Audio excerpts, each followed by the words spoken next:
Hello दगड़ियों, नमस्कार। आज ये वीडियो हमारे उत्तराखंड के मुख्यमंत्री पुष्कर सिंह धामी को 3 साल पूरा होने में पिथौरागढ़ में कलश यात्रा और हवन करवाया गया। मेरे पास है कलश, ले लो। लेकिन मैं कलश इसलिए नहीं लाई ना, मेरे को भाई नहीं है यहाँ पे, लेकिन मैं 2-2 मिनट में सारी बातें आपके सामने रखूंगा। हम लोगों ने विगत 3 वर्षों में पुष्कर सिंह धामी जी की सरकार ने 600 करोड़ रुपया प्रति वर्ष की दर से हमने अटल आयुष्मान में लगभग 1800 करोड़ रुपया, जिसमें सबको स्वास्थ्य लाभ मिलता है। उसमें कोई ऊंचा नहीं है, उसमें कोई नीचा नहीं है, कोई गरीब नहीं है, कोई अमीर नहीं है। उसमें लगभग 150 करोड़ रुपया, 5700 करोड़ रुपया हमको आयुष्मान अटल से मिला। बाकी पुष्कर सिंह धामी जी की सरकार ने व्यवस्था करके 1800 करोड़ रुपए की हमने सिर्फ स्वास्थ्य में अटल आयुष्मान में पैसा दिया। अब ये कितनी बड़ी रकम है, मित्रों अंदाज लगा लीजिए। कहने के लिए तो लोग बहुत कुछ कहते हैं, लेकिन पिछली सरकार को अगर आप इतिहास देखोगे, जहां हम 1800 करोड़ की बात कर रहे हैं, तो वहां 18 करोड़ रुपया भी नहीं होता था। आज 1800 करोड़ रुपया मिल रहा है। उसी तरह अगर पिथौरागढ़ के मेडिकल कॉलेज के बारे में अभी आदरणीय जुफाल जी ने बताया, बहुत जल्दी मेडिकल कॉलेज हमारा आगे जाएगा।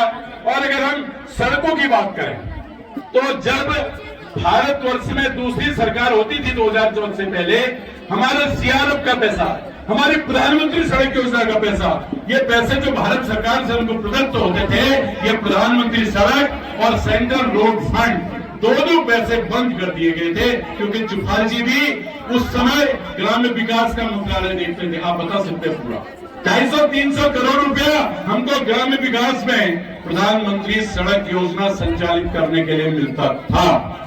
आज प्रतिवर्ष 2500 करोड़ रुपया, 2500 करोड़ रुपया प्रधानमंत्री सड़क योजना में मिल रहा है।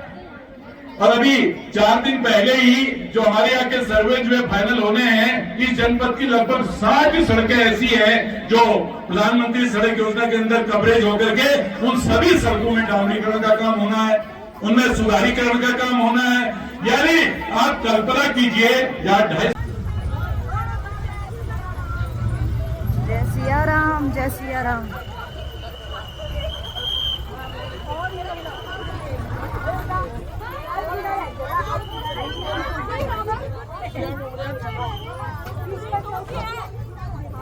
लाभार्थियों के लिए विभिन्न स्टॉल भी लगाए गए हैं। मैं इस अवसर पर आप सबको ये बताना चाहता हूँ कि पिथौरागढ़ ने पिछले 3 वर्षों में जो अपनी विकास यात्रा में एक तेजी दिखाई है, वो अप्रतिम है।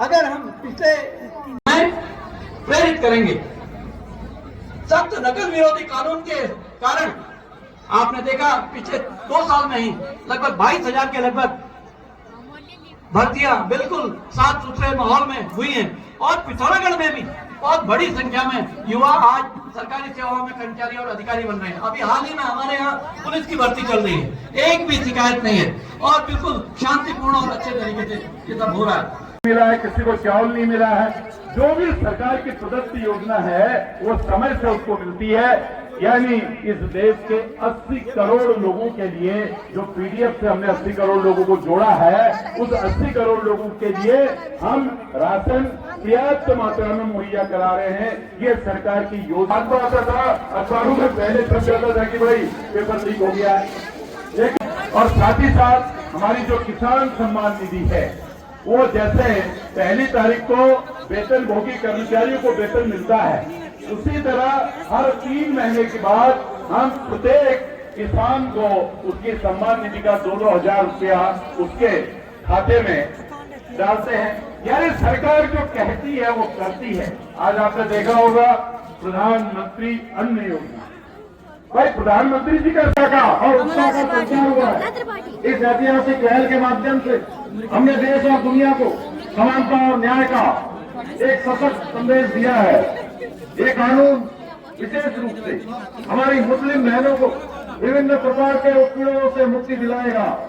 और मैं जब अभी आ रहा था यहाँ, तो बड़ी संख्या में हमारी मुस्लिम बहनें यहाँ पर हमारी सरकार का, राज्यवासियों का धन्यवाद करने के लिए मैं भी उन सबका धन्यवाद करता हूँ कि आज के लिए हमको ये कानून निश्चित रूप से आने वाले समय में और भी दिशा देने का काम करेगा। भाई बहनों, आपको याद होगा कि हमारे प्रदेश में भ्रष्टाचार और पेपर लीक के कारण कितने ही प्रतिभावान युवाओं के सपने चूर चूर हो जाते थे। मेहनती विद्यार्थी दिन रात पढ़ाई करते थे, लेकिन हमारे जनप्रतिनिधिगण, जिला पंचायत के अध्यक्ष, क्षेत्र पंचायत के प्रमुख, सभी जनप्रतिनिधि, ग्राम प्रधान, क्षेत्र पंचायत के सदस्य, नगर पालिकाओं के अध्यक्ष, नगर पंचायतों के अध्यक्ष, सभी हमारे सभासदगण, पार्षदगण, सभी जनप्रतिनिधिगण, भाइयों एवं बहनों, मैं सबसे पहले तो हमारी सरकार के द्वितीय कार्य